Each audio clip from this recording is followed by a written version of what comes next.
E aí, turminha, a gente está aqui na nossa terceira parte a respeito desses assuntos importantíssimos que estão amarradinhos. O assunto de consentimento, intimidade, público e privado. E então, a gente vai agora entrar nessa terceira parte, mas antes de entrar nela, eu gostaria de falar algumas considerações ainda em relação à nossa segunda parte, que é o seguinte: nem sempre quem cala consente. Então, do exemplo que eu falei no finalzinho da segunda parte a respeito do filho, né, que estava sendo é, beijado pelos pais, como uma forma de carinho, a gente sabe que tem algumas famílias que têm esse tipo de carinho com seus filhos. É, e essa criança não estava se sentindo bem, então ela ficava calada, mas não é porque de fato ela estava consentindo aquela forma de carinho, ela não estava gostando, né? Então, um bom relacionamento é estabelecido quando existe diálogo, quando há compaixão, há comunicação e a compaixão que flui na comunicação, elas fluem não só de A para B, mas também de B para A. Então não é um monólogo. Crianças não são robôs, mas seres humanos em formação que precisam aprender a tomar decisões sábias e saudáveis em relação à sua sexualidade. E isso envolve corpo, isso envolve emoções.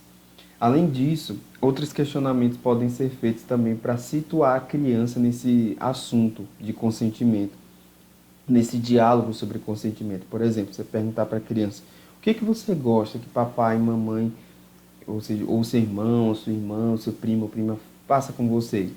Aí a criança pode responder: eu gosto de brincar, eu gosto disso, daquilo, eu gosto quando a gente coloca a piscina lá fora e tal. Aí você pergunta: o que você não gosta? Ah, eu gosto quando ele me empurra, eu não gosto quando você me põe de castigo. Ele vai dizer várias coisas. Então é importante ouvir isso, né? E ouvir sem estar julgando, sabe? Sem estar fazendo aquela investigação policial, porque se você às vezes ouve julgando, avaliando aquilo, pode até fechar a criança para o diálogo e ela não se abrir mais, né? Você ouve, aí fica aguardando, aí quando acontece alguma coisa você joga na cara. Gente, isso não é interessante. Isso só quebra as pontes em relação à confiança e o relacionamento de você e essa criança que você tem contato.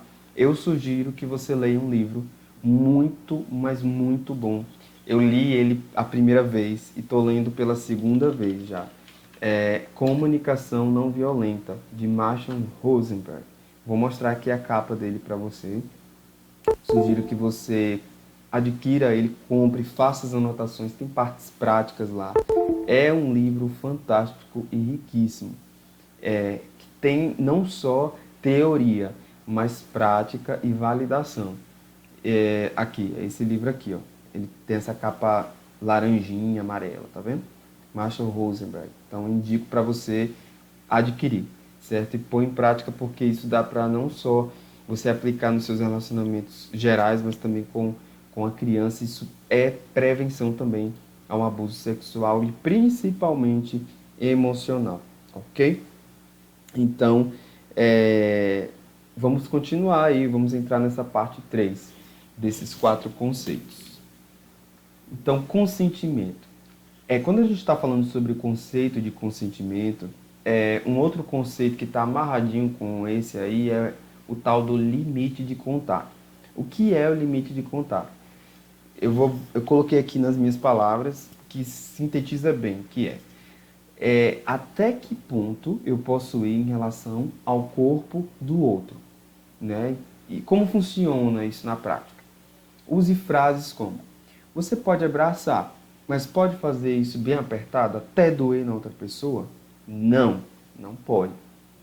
Então isso tem a ver com limite de contato. Você pode beijar na bochecha, mas pode fazer isso até apertar a bochecha da outra pessoa? Não. Então também é um conceito que tem a ver com limite de contato. Então, até os adultos devem expressar o seu carinho para com a criança de uma forma que respeite o corpo dela e esse tal do limite de contato, porque senão a gente vai estar ferindo esse conceito do consentimento, ok? Então, quando uma criança ela não sente vontade de te abraçar, ou ela não sente vontade de abraçar alguém que está pedindo para ela, e aí, você como adulto, vai forçar a criança a fazer isso? Para poder... Porque assim, a gente está trabalhando o conceito aqui. E se essa criança ela está dizendo não, tem algum motivo. Ou dela, ou relacionado à pessoa. Vou dar um exemplo prático em relação a isso. É, uma determinada criança, sobre essa questão do forçar, tá? Uma determinada criança, ela foi parar no consultório de uma psicóloga porque ela estava sendo abusada. E como foi que começou esse abuso? Ela começou a ir para a casa de uma amiguinha dela, e elas brincavam e iam algumas pessoas para lá para trabalhar no fundo do quintal lá dessa casa, que eram trabalhadores do pai dessa amiga dela. E esses trabalhadores lá do fundo lá do quintal se aproveitavam dessa criança para poder abusar dela. E aí chegou um momento que essa criança começou a dizer para a mãe: mãe, eu não quero mais ir para lá, eu não me sinto bem lá, e não quis dizer por quê. Ficou com muita vergonha. Na época, né, em que o abuso estava acontecendo, o sexo ali era um tabu para a família e tal. E aí a mãe achava, de certa forma, conveniente que a filha que a filha fosse para lá. Por quê? Porque enquanto a filha estava lá, ela estava em outros lugares, trabalhando e tal. E a mãe disse para essa filha: não, você vai, você vai, você vai, forçando a criança, e não parou para escutar a criança com o coração. Não parou para ver o que estava por baixo daquele não, dela dizendo não e tal. Você entende, gente? Então, às vezes, a manifestação do que está por cima, só às vezes está cheio de camada embaixo e a gente não consegue ver aquilo. Então, é muito importante a gente sondar e escutar com o coração, que foi algo que a gente falou lá nas partes anteriores dessa série aqui, né? Então, essa criança continuou sendo abusada e consequências vieram, e ela, no futuro, acabou indo parar num consultório para poder ser atendida, para lidar com todas essas consequências ruins. Então, vejam só, é um limite de contato que não foi respeitado, né? Tem a ver também com isso, né? O consentimento. Então, continuando, né? Se a gente força, se a gente força carinho, força alguma coisa, então as crianças elas podem associar carinho com dor, né? Então, se esse limite de contato é desrespeitado, então não respeitar o limite de contato pode incentivar pensamentos como é o corpo do outro, eu posso ter contato como eu quiser, e não é assim. Outra forma de ensinar consentimento é a, o cotidiano das cócegas, né? A questão das cócegas. Tem criança que se diverte e tal. Só que se a criança pedir para parar, então pare. É, foi feito um estudo, né, apresentado e tudo mais a respeito dessa questão das cócegas, que historicamente falando, as cócegas elas foram utilizadas como instrumento de tortura. Então, essa brincadeira pode parecer até boa no início, mas depois de um tempo passa a incomodar. Então, eu conheço pessoas que, até hoje, elas ficam com raiva, literalmente, quando alguém faz cócegas nela, porque antigamente forçavam ela nesse tipo de atitude, né? Então, é muito importante a gente tomar cuidado com isso. Alguns até podem dizer: ah, meus filhos adoram as cócegas. Na verdade, esse gostar da criança está mais associado ao fato de haver contato e a oportunidade de brincar com os pais. Então, é muito mais por isso do que as cócegas em si. Então, tem adultos que exageram a ponto da criança fazer xixi na roupa de tanto sorrir. Então, gente, a gente tem que ter cuidado com isso. Porque isso tudo, né, é desrespeitar esse conceito do consentimento e do limite de contato.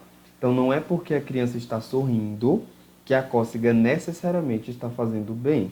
Então, temos que ter cuidado com isso. Então, outras formas de... E assim, eu não estou querendo banir as cócegas, nem dizer que é algo totalmente errado. Se você achar que isso é bom para o seu relacionamento com a criança, faça isso, só que de uma forma mais equilibrada. É nesse ponto que eu gostaria de tocar, entendeu? E sempre buscando essa questão do respeito, certo? Então, a criança falou: pare, pare. Se ela falou continue, não, pode fazer, então continue agora sim, tomando esse cuidado para não exagerar. né? Então é importante, não estou aqui para ser o dono da razão, como eu falei desde a introdução, ok? É só uma reflexão. Outras formas de ensinar sobre o consentimento. Ensine a criança a pedir permissão antes de abraçar um amiguinho ou amiguinha. Mostre à criança que o comportamento dela afeta os outros. Use frases como: filho, seu comportamento bom vai afetar as pessoas de uma forma boa. E defina bem, só abrindo parênteses aqui, viu? Defina bem o que é esse bom, certo? Porque bom para um pode ser não bom para outro, entendeu? Então, tem as suas crenças em relação à sua família, aquilo que você acredita. Então, defina bem o que é esse bom aí para não ficar algo muito aberto, tá? Tudo que a gente faz ou deixa de fazer, aqui é continuando a fala. Tudo que a gente faz ou deixa de fazer podem deixar as pessoas tristes ou felizes. Então, isso traz um entendimento de conscientização sobre as atitudes. Agora sim, é importante você frisar bem isso de uma forma que não fique tão assim, parecendo que você está cobrando, entendeu? Alguma coisa. Então, na verdade, quando você trabalha isso, essa questão do consentimento, você está, na verdade, dizendo que a criança ela é responsável pelas ações que ela tem, entende? É muito mais trabalhar o conceito nela de autorresponsabilidade do que o conceito de que a criança em si é responsável pelo sentimento das outras pessoas. Não, na verdade, quando a gente vê a educação emocional, a gente vê que cada um é responsável pela forma como se sente, né? Então, claro, tem coisas que podem causar, desencadear, desengatilhar sentimentos, mas na verdade cada um é responsável pela forma como se sente, entende? Então é importante você frisar isso para não trazer esse peso de responsabilidade em relação ao sentimento dos outros que a criança não tem, ok? Então é importante aí é, frisar isso aqui, certo? Você pode estar vendo um pouco mais sobre isso no livro que eu te falei, Comunicação Não Violenta, ele trabalha um pouco sobre isso aí, ok? Então é mais o conceito de autorresponsabilidade, como eu falei, que a gente está trabalhando aqui. Tem a ver com esse conceito do consentimento. Ensine a criança sobre o toque do não. Não importa, isso aqui a gente vê numa das dinâmicas lá do nosso material. Não importa quem for, aqui é a fala, certo? Do pai, da mãe, do responsável. Não importa quem for, filho. Pode ser papai, mamãe, amigo, primo, quem quer que seja. Se essa pessoa te toca de uma forma que te deixa envergonhado, com medo, que te dá agonia na barriga, e esse alguém pede segredo, não aceite e me conte tudo, certo? Então é importante você falar falas como essa aqui. E aí você continua, né? Eu preciso saber, porque eu quero te proteger. Ninguém pode fazer isso com você, porque o seu corpo é precioso. Então, isso aqui é muito trabalhando a fala dentro dessa questão do toque do não. Essa fala eu sugiro que você faça depois de fazer a dinâmica, certo? Então, você faz a dinâmica e aí depois você vem com essa fala para poder amarrar tudo direitinho e isso ficar bem conectado aí com a questão afetiva, né, ali do momento que você está brincando com a criança e tudo mais, ok? Então é isso, nós terminamos aqui falando aí um pouquinho sobre esse assunto tão importante que é esses 4 assuntos do consentimento, intimidade, público e privado, ok? Então é isso, espero que você tenha gostado e fique aqui com a gente que tem muito mais. Valeu!